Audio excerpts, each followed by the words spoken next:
Road पे ऐसे vlogging करते चलते हैं ना तो लोग ऐसे पलट पलट के देखते हैं।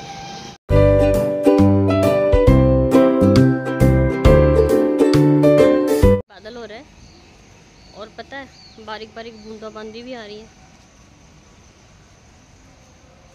बारिश आ रही है बारीक बारीक, मौसम हो रहा है ना बादल ही बादल। मैं एक लगाना और आते टाइम तेज बारिश आ गई तो हम छाता भी लेकर नहीं आए। फिर हम भीग के जाएंगे। छाता भी लेकर नहीं आए हम। और मम्मा तो तेज बारिश नहीं आनी चाहिए। बाल कटवाते ही नहा लिए थे। हाँ देखते हैं, लेकिन मैं भीग गई तो नहाया नहीं, मैं तो नहाई हूँ ना। मैं और लक्ष्य जा रहे थे सैलून में। मुझे लक्ष्य के हेयर कट करवाने थे। इसके बाल काफ़ी बड़े हो गए थे और अब ससुराल जाने की तैयारी भी थी। बस जाने वाली थी मैं 1-2 दिन में, तो सोचा कि इसकी कटिंग भी करवा के लेके चलते हैं। तो ज़्यादा दूर नहीं है मेरे घर से, पास में ही है, इसलिए हम लोग पैदल आ गए थे। और बस स्टैंड के साइड में ही है शॉप, और शॉप में क्या भैया किसी की कटिंग कर रहे थे, पहले से कोई बैठा हुआ था, इसलिए लक्ष्य तो अंदर चल गया, लेकिन मैं बाहर ही खड़ी हो गई। मैं कहा छोटी सी शॉप है और अंदर जाकर क्या करूँ मैं, इसलिए मैं बाहर ही खड़ी हो गई थी। और यहीं पे मतलब मस्त हवा चल रही थी, मौसम अच्छा था। देखिए चारों तरफ बादल ही बादल है ना, अच्छा मौसम था, तो इसलिए मैं बाहर ही खड़ी हो गई थी, अंदर गर्मी भी लगती। तो जो बार्बर भैया जिस बच्चे की कटिंग कर रहे थे ना, तो कटिंग के बाद में उस बच्चे को रोड क्रॉस कराने चल गए थे। वो उस दूसरी कॉलोनी से आया था और लक्ष्य ने यहाँ पे अपना स्थान ग्रहण कर लिया।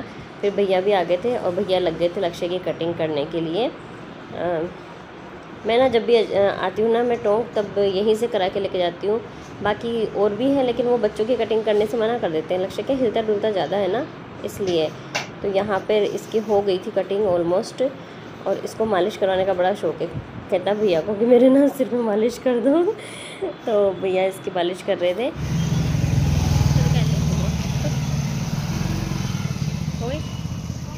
पापा को भी यहाँ से दिखाएंगे, है ना? कटर लगा, वो तो करते हैं, उसको लग रहा है कि इसके स्टाइल लगाइए। और गनीमत है बारिश नहीं आई, वरना भीग जाते।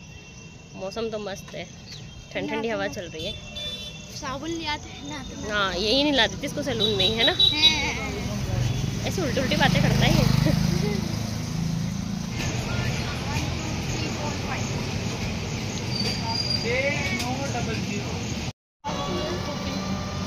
अब चलते हैं घर।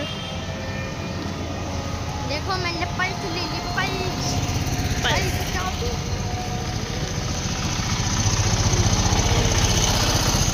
वहाँ तक चल गई थी मैं, फिर वापस आना पड़ा। आगे पेंसिल नहीं मिली, पेंसिल लेनी थी, फिर पल्स दिलाई इसको। कहीं देखा भैया। मतलब अगर रोड पे ऐसे व्लॉगिंग करते चलते हैं ना तो लोग ऐसे पलट पलट के देखते हैं। कई जगह तो कर लेती हूँ मैं, कई जगह नहीं कर पाती, शर्म आ जाती है ना, वहाँ पे बंद कर देती हूँ कैमरा। पर नहीं करना पड़ेगा ना, अब काम करना है तो करना ही पड़ेगा। अब मैं आपको दिखाती हूँ APRI, यानी अरबी फ़ारसी शोध संस्थान है ये। और जस्ट इसके पास में जो गेट दिख रहा था ना, वो बस स्टैंड का गेट था, ये वाला। ये बस स्टैंड का एंट्री का गेट है और उधर से बाहर निकलने का है दूसरा।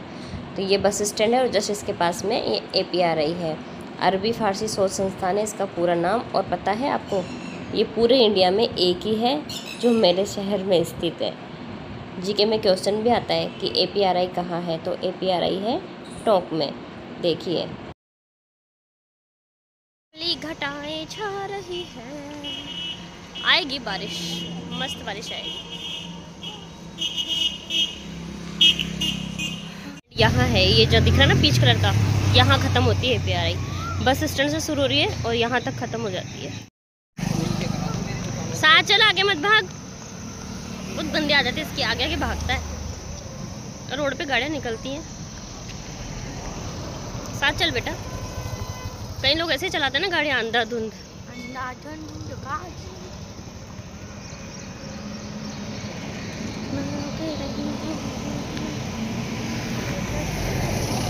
ऐसे मतलब इतना रश नहीं रहता इस रोड पे, लेकिन फिर भी है ही।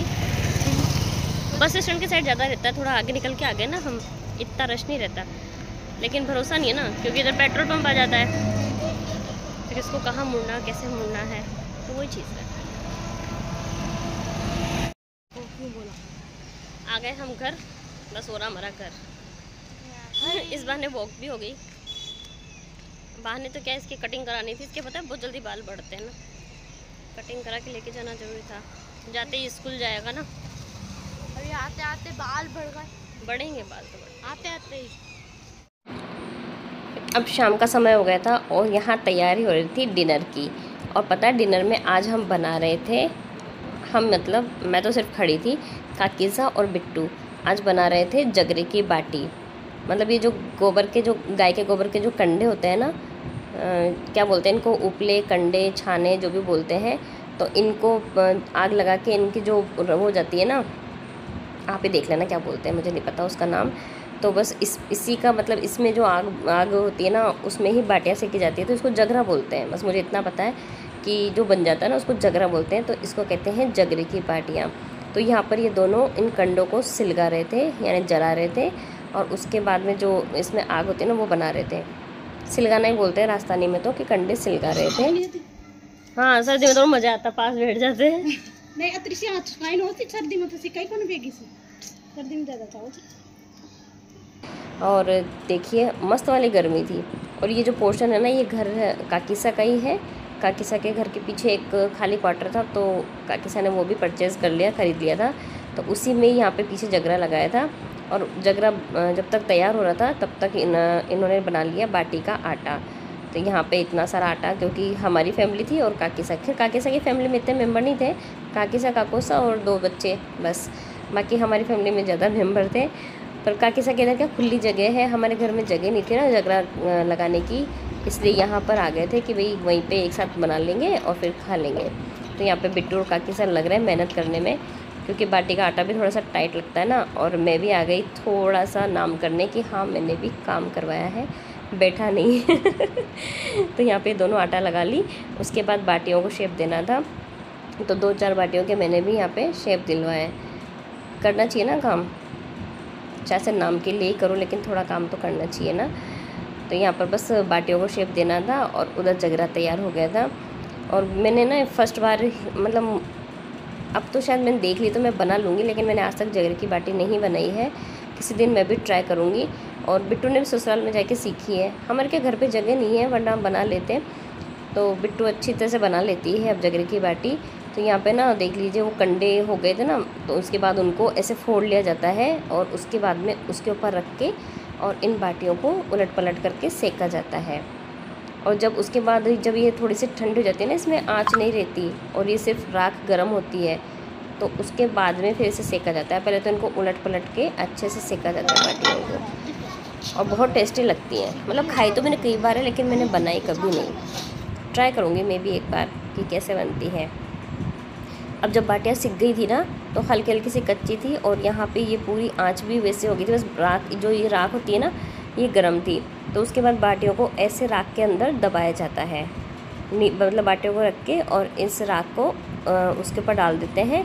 और फिर ये धीमे धीमे से अंदर से भी अच्छे से बाटियाँ पक जाती हैं और बिल्कुल भी कच्ची नहीं रहती। और इतने अच्छा टेस्ट आता है इसमें, सौंधा सौंधा सा, जैसे चूल्हे की रोटी टेस्टी लगती है ना, वैसे ये वाली बाटी भी ज़्यादा अच्छी लगती है। अवन की बाटी से अच्छी तो ये बाटी लगती है।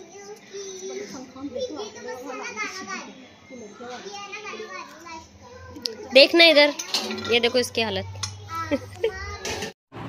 एक तो पहले ही ना मतलब भयंकर उमस थी, गर्मी थी, और जब बादल होते हैं ना तब और ज़्यादा उमस और गर्मी हो जाती है ना, वो वाला था। और ऊपर से फिर जगरे की गर्मी, जगरे में भी मतलब आग जलती है तो गर्मी होती है ना, पास बैठा वाला इंसान ही सहन कर सकता है, कि वो ही बता सकता है कितनी होती है। देखिए अपने बिट्टू की हालत कैसी हो गई थी बाटियाँ बनाते बनाते। और उसके बाद में यहाँ पे बाटियाँ सिक गई थी और उसके बाद में इन बाटियों को अच्छे से साफ़ किया जाता है, 2-3 बार साफ़ करनी पड़ती है, तब इसके अंदर से जो राख और पानी होती है ना वो निकलती है, वरना फिर जरा से जाती है तो वो किरकिर होती है। तो सबसे मतलब स्टार्टिंग से लेके लास्ट तक मेहनत का ही काम है, लेकिन जितनी मेहनत लगती है ना उतना ही टेस्टी भी लगता है ये खाना। दाल बाटी राजस्थान का फेमस फूड है, दाल बाटी। चूरमा भी बनाने का था हमारे, लेकिन फिर हमने बाद में कैंसिल कर दिया था कि नहीं चूरमा नहीं बनाएंगे।